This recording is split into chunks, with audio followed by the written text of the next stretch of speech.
আবার ময়ূকের গায়ে হামলে পড়েছিস? না দিদি, এই জন্যই আজ আমার মনটা গাইছিল। তোর তো এখানে ফুল দিতে আসার কথা ছিল, ফুল দিয়ে তোর বাড়ি ফিরে যাওয়ার কথা ছিল পুতুল। বাড়ি ফিরে না গিয়ে তুই এখানে কি করছিস? মতলবটা কি তোর? আরে তুমি পুতুলকে এইভাবে বকছো কেন?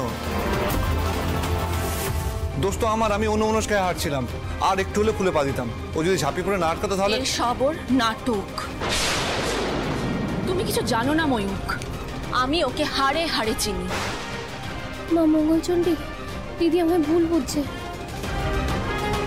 পুতুল, আজ তো তোর এখানে ফুল দিয়ে বাড়ি ফিরে যাওয়ার কথা ছিল। বাড়ি ফিরে না গিয়ে তুই এখানে কি করছিলিস? তারপর আমাদের দুজনের এখানে আইবুড়ো ভাত খেতে আসার কথা ছিল, তুই সেটা যাসনি। বল তুই এখানে কি করছিলিস? নিশ্চয়ই তোমার বোন কোনো একটা ধান্দায় এই বাড়িতে থেকে গেছে। আসলে বড় বাড়ির আরাম তো অত সহজে ত্যাগ করা সম্ভব নয়। ইচ্ছে হয় না, তাই না? এ বাবা না না, আরে আমি তো সেটাই বলতে চাইছি তোকে তখন থেকে। আমি বাড়ি চলে যাচ্ছিলাম, মাঠানকে বলেছিলাম, কিন্তু মাঠান বললেন যে ওই ফুল দিয়ে একটু সাজিয়ে দিতে।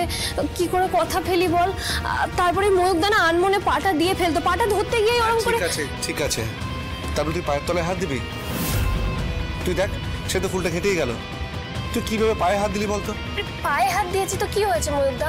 তুমি তো বড় আমার থেকে, পায়ে হাত দেওয়াই যায়। কোনো ভুল তুই করিসনি পুতুল।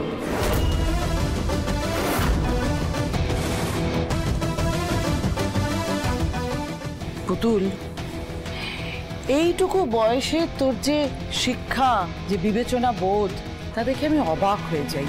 তোর থেকে দ্বিগুণ বয়সী অনেকের মধ্যে তার ছিটে ফোটাও নেই।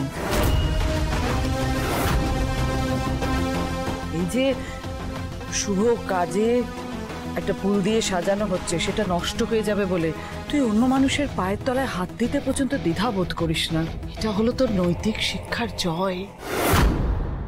শুধু 4টে পাশ দিলেই কিন্তু শিক্ষিত হওয়া যায় না, বিদ্বান হওয়া যায় না। মানুষের মতো মানুষ হতে গেলে সহপথ